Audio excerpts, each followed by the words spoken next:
Судя по всему, этот народ был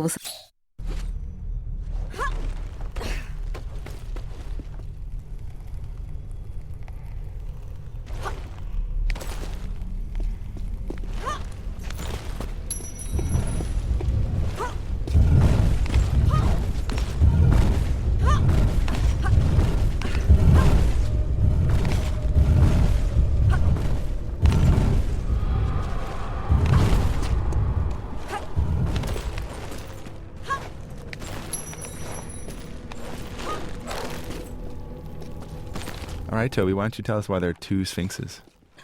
One in the beginning and a big one here. So originally, when you the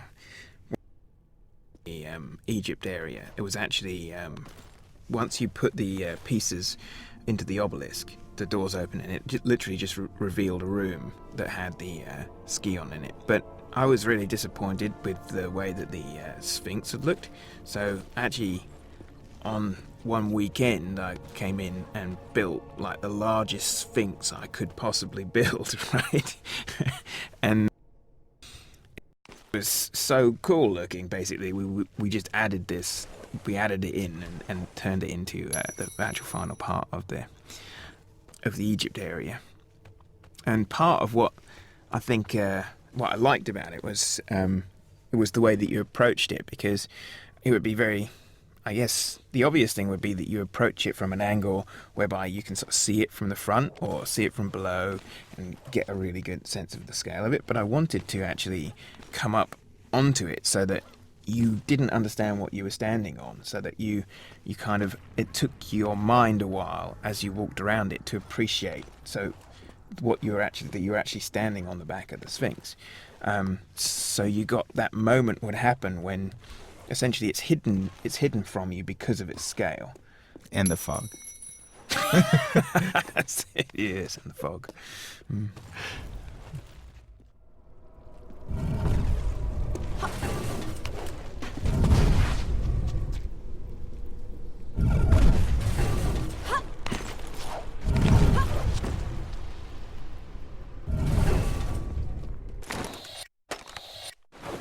Местные жители, похоже, собаку.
Отдельные части стены похожи на какие-то механизмы.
Судя по всему, этот народ был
Чтобы открыть дверь под сфинксом, нужны 2 ключа в форме анка.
Местные жители, похоже...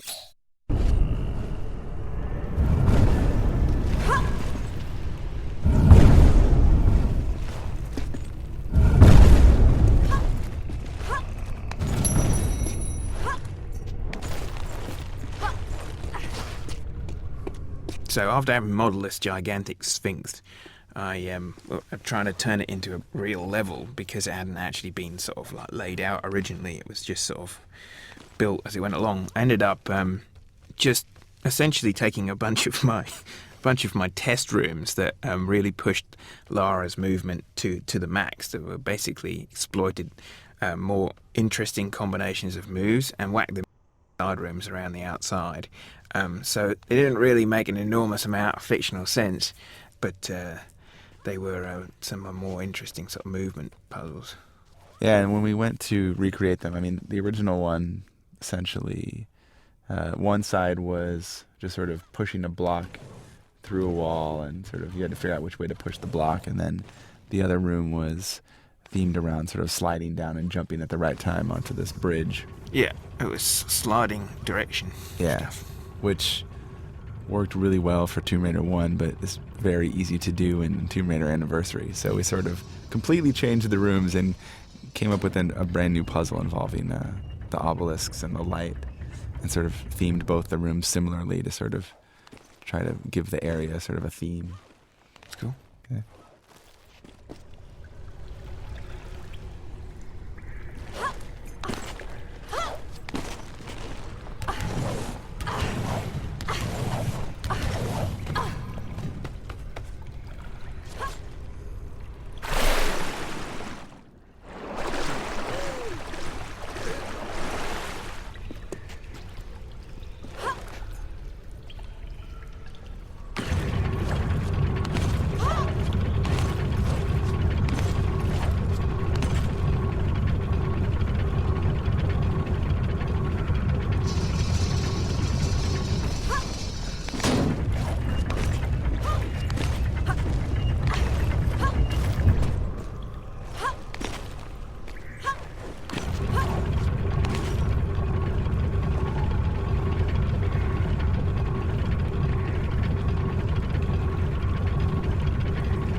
So after having modelled this gigantic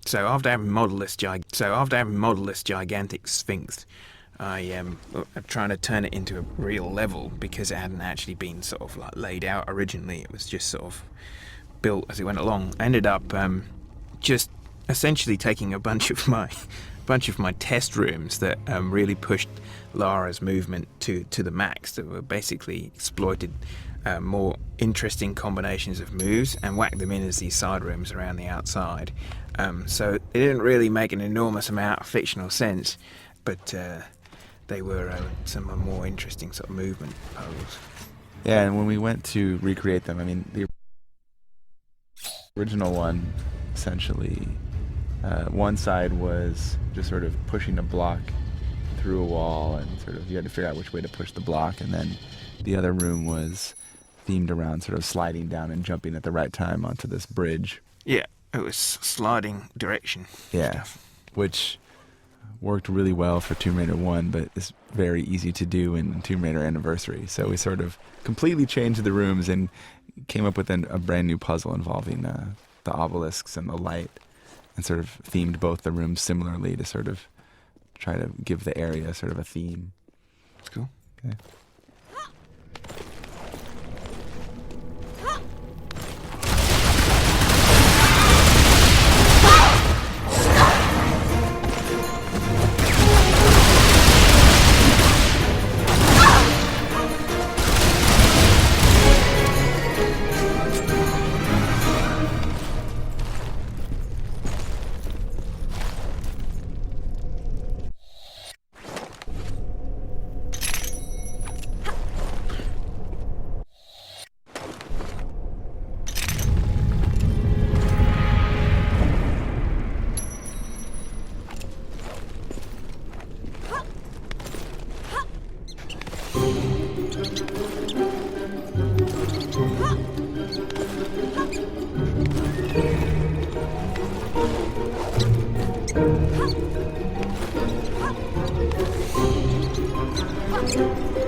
Похоже, я могу изменить уровень воды в этой комнате.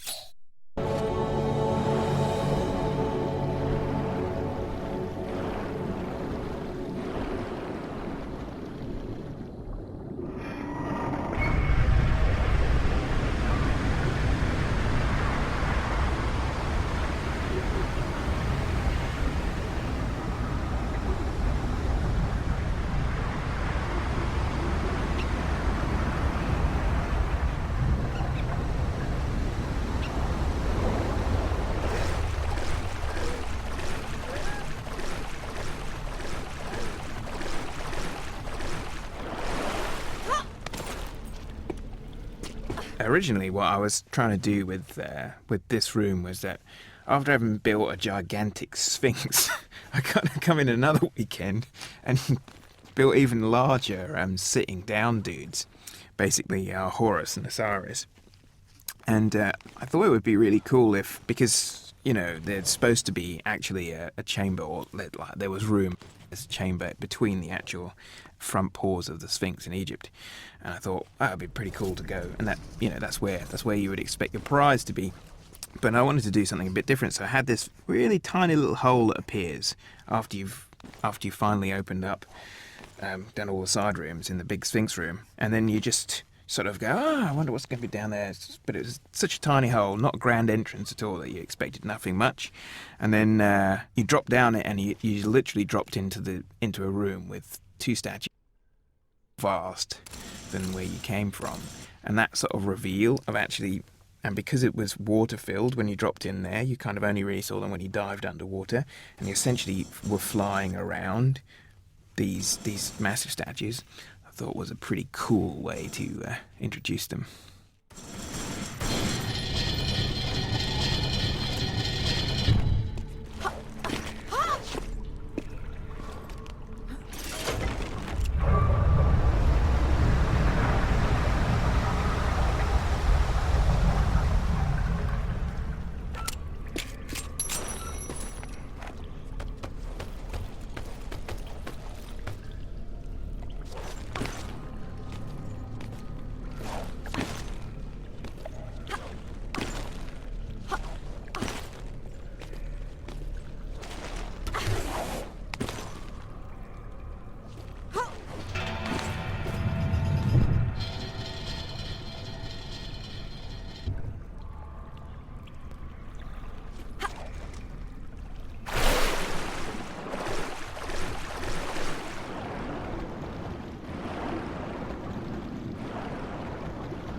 Это место построило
Некоторые колонны развалились. So this is one of sort of the more interesting changes that we made to Egypt, was moving the sanctuary of the Skion to the bottom of the level. In the original, you sort of came down and got this this one key, and then you were able to go all the way back up to the top, to the stairs, and then go into a little side room, and then the Skion was way up there. But we really wanted to sort of recreate this area as sort of a vault at the bottom of the entire sort of Egypt level. And part of that was us sort of making access into the very back where you actually can get the third piece of the Skion, gated by the other two pieces of the Skion, almost like they were a key to that you needed before you could gain access to it. And this, which makes more sense from a story point of view, basically. Absolutely.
Но мое лицо ты будешь видеть в ночных кошмарах. Чем ты можешь оправдать себя? Богам нужны деятели, а не совет. Но именно совет сегодня властвует над тобой. У совета нет власти. Атлантида лежит в руинах, и этого не изменить. Пусть все сгорит дотла. Только тогда начнется 7-я эра. Ты выбрала путь к безумию. Я умываю руки. За твою измену. За то, что ты использовала наследие, обратив наши армии против нас. Я изгоняю тебя навеки из священного ордена 3 и обрекаю на ничтожную жизнь в холодной тюрьме вечности. Его не остановить. Колесница Катара уже набирает ход.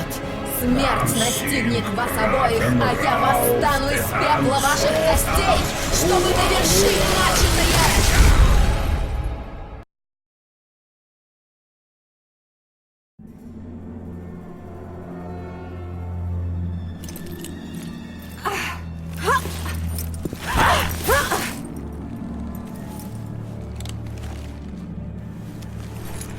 Так это ты? Ты была царицей Атлантиды. Когда-то. И наследие хранит ее историю. Оно хранит куда больше. Все познания древних. То, чего вам, людям, никогда не понять. Что означает 7-я эра? На что ты готова пойти ради ответов, Лара? Жаль, что не намного. Убейте ее быстро, у нас много дел. О, сейчас я позабавлюсь. Стой, смотри, и я разберусь.